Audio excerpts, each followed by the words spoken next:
어느 대학교에 졸업식이 있었습니다.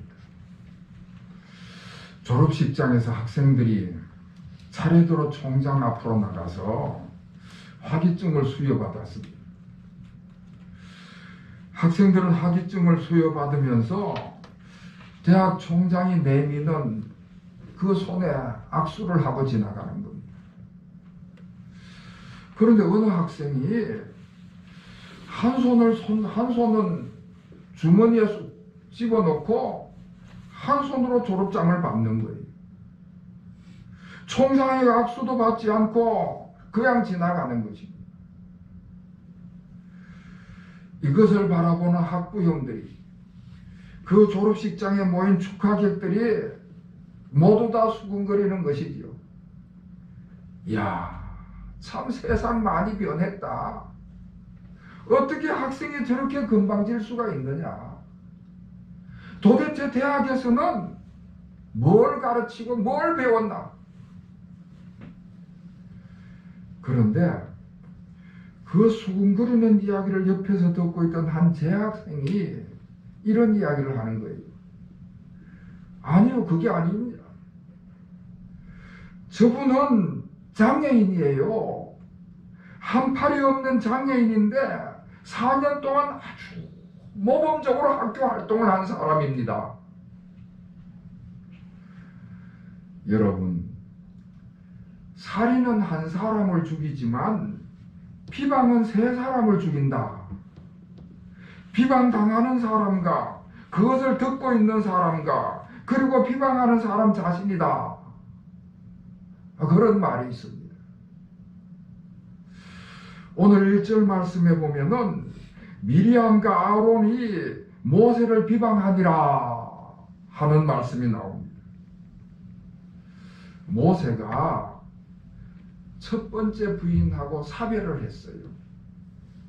그리고 두 번째 세장가를 들었는데 세장가를 구스 여자인 이방 여자하고 결혼을 했습니다.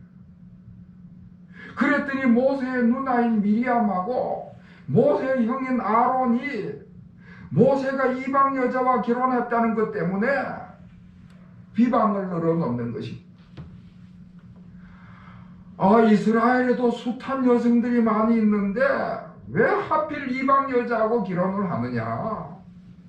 더구나 민족의 최고 지도자가 모든 백성들이 쳐다보고 본이 돼야 될 터인데 어떻게 이방 여자하고 결혼을 하냐고 그러면서 모세를 비방을 한 것입니다.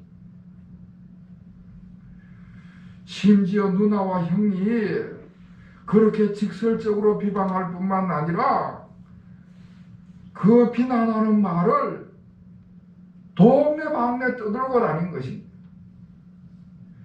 다른 여러 사람들 앞에서 그 비난하는 말을 자꾸 하면서 돌아다니는 거예요. 여러분, 우리가 누군가 잘못을 하게 되면은 그 잘못을 지적할 때는 아주 조심스럽게 해야 하는 것이지. 사랑을 담아서 조언을 해야 되고 충고를 하더라도 건설적이고 생산적으로 말을 해야 합니다. 파괴적이고 날카롭고 경직된 말로 비난을 하면은 다른 사람을 죽이는 것이 되는 것입니다. 심지어 조언을 하고 충고를 할 때에 상대방의 기분을 살펴가지고 적절한 시간에 적절한 분위기를 타서 얘기를 해줘야만 그 사람에게나 그 사람이 속한 그 공동체에 나쁜 영향을 끼치지 않게 된다는 것입니다. 상대방의 기분은 전혀 안중에도 없이 자기 감정대로 자기 기분 내키는 대로 비난을 하면은 그 사람에게 상처를 줄 뿐만 아니라 그 사람이 속한 그 공동체마저도 아주 나쁜 영향을 미치게 되는 것입니다. 미리암과 아론이 그렇게 모세를 비방함으로 인해서 그 이스라엘 민족 공동체에 아주 나쁜 영향을 끼쳤습니다. 그리고 더 나아가서 오늘 2절 말씀에 보면은 미리암과 아론이 건드리지 말아야 될 부분까지 건드렸습니다. 모세의 영적 지도력과 모세의 근위에 도전하는 일을 했다 하는 것을 볼 수가 있습니다. 하나님께서 모세하고만 말씀하셨느냐? 우리하고도 말씀하셨다. 모세만 중요한 지도자냐? 우리도 지도자다. 우리도 지도자다. 그러고 나선 것입니다. 그러니까 자기들도 모세와 같은 지도자라는 것이지요. 모세의 영적인 권위와 모세의 지도력에 도전을 한 것입니다. 자기들도 모세와 똑같은 권위를 가진 지도자라고 주장을 하고 나선 것입니다. 그러니까 모세의 권위에 도전함으로 인해 가지고 그 이스라엘 공동체의 질서를 깨뜨리는 죄를 범하고 말았습니다. 자, 이렇게 모세가 자기 형제들에게 비난을 받게 됐을 때에 아마 굉장히 충격적이었을 것입니다.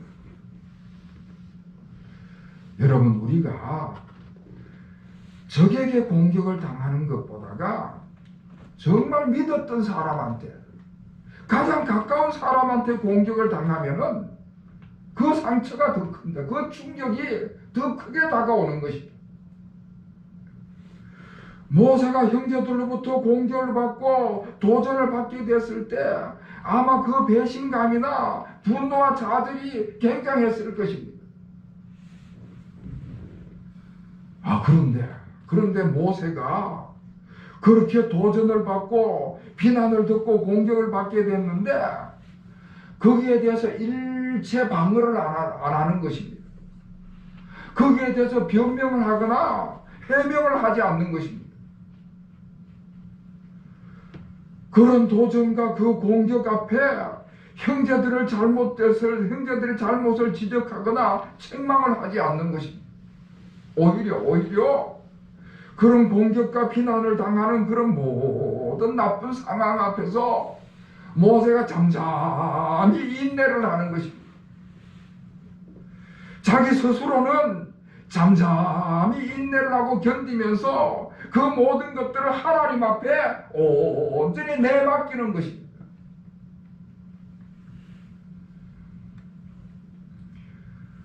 어떤 선교사 한 분이 인도에서 복음을 전할 때 겪었던 이야기입니다. 이 선교사님이 인도에서 저 밀림 한가운데 있는 그 외딴 마을로 들어가서 복음을 전하고 이제 돌아오는 길인데 그 인도의 밀림 지역에는 아주 큰 비단뱀이 많이 서식하고 있다고 그럽니다. 그래서 가끔 이 비단뱀이 사람을 공격을 하게 되는데 그 비단뱀에게 공격을 당하면은 얼마나 크고 무서운지 사람을 통째로 삼킨다는 거예요. 비단뱀이 사람을 공격할 때는 먼저 사람을 휘감아 가지고는 그 힘을 줘서 조여든다는 것이죠. 그러면 그 비단뱀에 휘감긴 사람은 어떻게든 살아나보려고 발부둥을 치게 되는데 발부둥을 치면 칠수록 더 깊이 조여들게 되는 것이고 결국 그렇게 질식을 하게 되면은 머리로부터 통째로 삼켜버린다는 것입니다.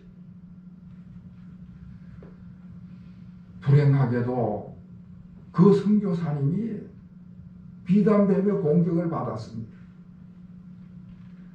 뭐 사정없이 그 선교사가 비단뱀에게 휘감기게 된 것이지. 꼼짝을 못하도록 몸을 조여들기 시작하는데 보통 사람들 같으면은 불안하고 초조하고 두려우니까 뭐 정신을 못 차리고 발버둥을 치고 몸부림을 치게 되는데, 이 선교사님은 그런 극한 상황 속에서 내가 과연 이런 상황 속에서 어떻게 대처를 해야 되겠나 하고 생각을 했답니다. 아무리 생각을 해도 자기가 할 수 있는 일이 아무것도 없더라는 거예요. 그러면서 문득 떠오르는 것이 하나님의 말씀을 묵상하는 거였다는 거예요. 평소에 자기가 즐겨 묵상하던 시편 23편의 말씀을 묵상하면서 하늘로부터 임하는 하나님의 은혜를 기다렸다는 것입니다. 자신이 할 수 있는 일은 아무것도 없는 상황 속에서 자신의 몸을 풀려고 애쓰지도 않고 발부둥 치지도 않고 그저 조용히 두 눈을 감고 하나님의 말씀을 묵상하면서 위로 내리시는 하나님의 은혜를 기다렸다는 것입니다. 그랬더니 몸은 뭐 조여드니까 굉장한 고통이지만은 마음은 편해지더라는 거예요. 몸은 뭐 조여드는 그 고통 속에서 힘들지만은 마음이 그렇게 편안해지는데, 조금 지나니까 마음만 편해지는 것이 아니고 어느 순간부터는 몸도 편안해지더라는 거예요. 여러분, 놀라운 일이 벌어진 것입니다. 그 비단뱀이 선교사님의 몸을 풀어놓고는 숲속으로 서서히 사라진 것입니다.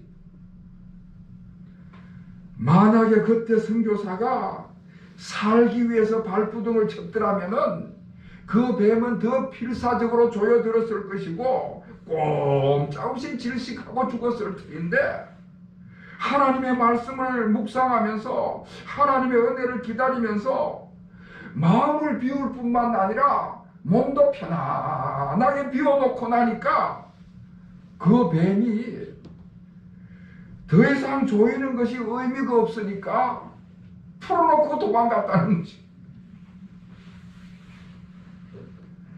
모세가 비난과 공격을 받았을 때 아무런 방어를 하지 않고 가만히 하나님의 은혜를 기다렸습니다. 그렇게 모세가 가만히 인내를 하면서 기다렸을 때에 오늘 3절에서 뭐라고 말씀을 하시는가 하면은, 이 사람 모세는 온유함이 지면에 모든 사람보다 더하더라 말씀을 하고 있습니다. 모세는 온유했다. 모세는 세상의 모든 사람들보다 가장 온유했다고 그렇게 평가를 하고 있습니다. 자, 그런데 여러분, 사실은 모세가 오늘 본문의 말씀같이 온유한 사람이 아니었습니다. 본래 모세는 온유한 사람이 아니라 혈기가 굉장한 사람이 모세였습니다. 출애굽기 2장에 보면은 모세가 하루는 길을 나섰는데 애굽 사람이 히브리 사람들을 괴롭히는 거예요. 자기 동족 히브리인들이 애굽 사람들로부터 폭력을 당하고 괴롭힘을 당하는 모습을 보고는 분노가 치밀어 올라가지고 그 분노를 못 참아가지고 모세가 히브리인들을 괴롭히는 애굽 사람들을 때려 죽였다. 아무리 불의를 못 참아도 그렇지, 아무리 옛날이고 미개한 시대라 하더라도 그렇지, 아니 사람이 화가 난다고 분을 못 참아가지고 사람을 때려 죽인다는 것은 이건 보통 혈기를 가진 사람이 아니라는 말씀입니다. 그런데 그런 모세가 그 사건 때문에 거기서 쫓겨나가지고는 저 미디안 강야로 도망을 가게 됩니다. 40년 동안 미디안 강에서 고난의 삶을 살면서 자신을 억제하고 다스리고 절제하는 훈련을 했던 것입니다. 온유라는 말이 헬라어 원문에는 프라우스라는 단어를 씁니다. 프라우스라고 하는 단어는 야생동물을 훈련시켜 갖고 잘 길들여 놓은 상태를 프라우스, 온유, 헬라어에서는 그렇게 사용합니다. 막 들고 날뛰는 야생동물을 잡아다가 잘 길들여서 밭을 갈게 하기도 하고 짐을 실어 나르게도 하는 것이지. 쓸모없는 동물을 쓸모있게 만드는 것이 프라우스, 온유라고 하는 단어랍니다. 모세가 감정이 솟구쳐 오를 때마다, 분노가 치밀어 오를 때마다 하나님 앞에 엎드려 기도를 했습니다. 하나님 앞에 자신의 모든 문제를 내맡기고 기도를 하는 것입니다. 그렇게 40년 동안 하나님의 도우심으로 그 혈기와 그 분노가 제거가 되고 자기 감정을 다스리는 온유한 사람이 된 것입니다. 하루 시험이 있습니다. 하루 실험. 하루 실험이라고 하는 것은 하루라고 하는 심리학자 교수가 발표한 논문의 내용입니다. 젖먹이 애기 원숭이를 대상으로 실험을 했는데 젖먹이 애기 원숭이들을 데려다 놓고는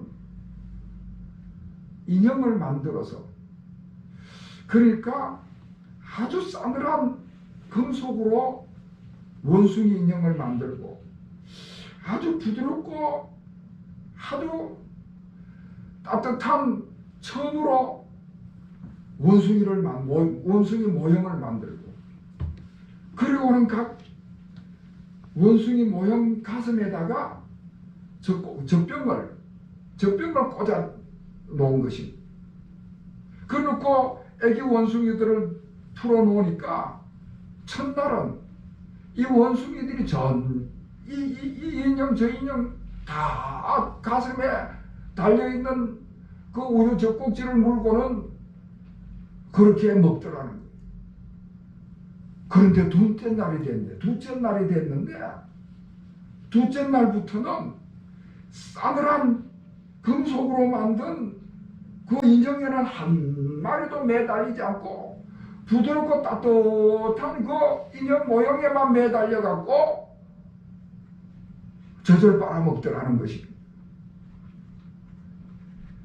여러분, 원숭이들도 날카롭고 딱딱하고 차가운 쪽으로는 가지 않는다는 것이지. 부드럽고 따뜻하고 포근한 쪽을 좋아한다는 것이 당연하지 않겠습니까? 당연하게 온유한 사람이 인정을 받게 되는 것이고, 온유한 사람이 사랑을 받는 것이고, 온유한 사람이 존경을 받게 되는 것입니다. 자, 그런데 문제는 우리가 삶을 살다 보면은 우리의 감정이 상하고 분노가 치밀어 오르는 데가 있습니다. 순간적으로. 그럴 때 어떻게 우리가 대처를 해야 하느냐? 우리가 감정이 상하고 분노가 치밀어 오를 때 어떻게 해야 되느냐? 두 가지 방법이 있는데, 하나는 성경적인 방법이고 하나는 비성경적인 방법. 비성경적인 방법은 어떤가 하면은 우리가 감정이 막 폭발을 하고 그래서 숨을 헐떡이고 그럴 때에 숨을 깊이 들어 마셨다가 다시 그 숨을 확 내뱉는 심호흡을 하라는 것입니다. 감정이 폭발해서 얼굴이 벌개지고 숨이 씩씩거릴 때에 씩씩거리는 그 템포로 숨을 쉬면 안 되고, 그 씩씩거리던 숨의 템포를 깊이 숨을 들이쉬 마시고 내쉬는 심호흡을 하다 보면은 그 씩씩거리던 것이 잠잠하게 되면서 이제 자기 감정이 다스려지게 된다는 것이죠. 그리고 또 하나는 침을 잔뜩 모아다가 꿀꺽하고 삼키라는 것입니다. 속이 뒤집혀갖고 그 속에서 올라오는 말이 입 밖으로 나오기 직전에 침을 잔뜩 모아가지고는 꿀꺽하고 삼키다 보면은 이 속에서 침이 오르든 입으로 나오던 이 말이 다시 속으로 쑥 들어간다는 것입니다. 그래서 사실 좀 누가 지어낸 말이 아닌가 그런 생각이 들긴 합니다만은 일리는 있을 것 같습니다. 자, 그리고 성경적인 방법이 있는데 이 성경적인 방법은 기도하는 것입니다. 어느 목사님이 그런 기도를 가르쳐 가지고 순간 기도다 그렇게 이름을 붙였습니다. 감정이 폭발하고 혈기가 오를 때에 순간적으로 하나님 하고 부르라는 것이죠. 우리가 무슨 사건을 만나서 깜짝 놀랄 때도 아이고 하나님 하듯이 그런 감정이 폭발하고 혈기가 오를 때는 무조건 하나님 불러놓고 하나님이 이 혈기를 억제하여 주시옵소서. 그렇게 반복적으로 짧은 순간 기도를 하다 보면은 내 감정을 다스릴 수 있는 것이고, 그리고 나서 모든 상황을 하나님 앞에 내맡기는 것이죠. 하나님, 내가 이것을 감당하지 못하겠으니 하나님께서 맡아 주시옵소서. 이 나쁜 상황을 잘 이겨낼 수 있는 지혜와 능력과 용기를 주시옵소서. 감정을 다스리는 기도를 하고 하나님의 도우심을 구하면은 우리 하나님이 도와주시는 줄로 믿으시기를 바랍니다. 할렐루야. 모세가 그 형제들의 비방하는 말을 들었을 때에 모세는 그 말을 못 들은 것처럼 가만히 있는데 하나님께서 그 비방하는 말을 들었습니다. 모세는 가만히 있는데 하나님께서 개입을 하시는 것입니다. 모세는 변명하지도 않고 방어하지도 않는데 하나님이 나서서 막아주시고 방어를 해주시는 것입니다. 여러분 4절 말씀 우리 다 같이 읽겠습니다. 4절 시작. 여호와께서 갑자기 모세와 아론과 미리암에게 이르시되 너희 세 사람은 해막으로 나아오라 하시니 그 세 사람이 나아가매. 아멘. 하나님께서 갑자기 모세와 아론과 미리암을 해막으로 불러들이시는 것입니다. 그리고 그 이후에 6절 말씀에 보면은 미리암과 아론에게 하나님께서 뭐라고 말씀하시는가 하면은 너희들은 모세하고 똑같지 않다. 내가 너희에게 이야기할 때는 꿈이나 환상 같은 간접적으로 이야기를 하지만은 내가 모세하고 이야기할 때는 대면을 해가지고 직접적으로 이야기한다. 그러니까 너희들은 모세와 같지 않다는 것입니다. 모세는 하나님의 집에 충성된 종이고 충성된 사람이라고 칭찬을 하면서 모세의 영적 권위를 하나님이 세워주시고 하나님이 높여주시는 것입니다. 모세가 형제로부터 비방을 당했을 때에 모세는 그 형제들을 공격하지 않고 가만히 있었는데 하나님께서 나서서 그 형제를 책망하고 벌을 주시는 것입니다. 모세는 온유하게 아무 일도 하지 않고 가만히 있었는데 하나님께서 세워주시고 높여주시는 것입니다. 자기 감정대로 나서가지고는 내가 해결하겠다고, 내가 모든 문제를 해결하겠다고 그렇게 나서질 않았는데 온유하게 가만히 있었는데 하나님께서 모세를 높여주시고 세워주시는 것입니다. 할렐루야. 아멘.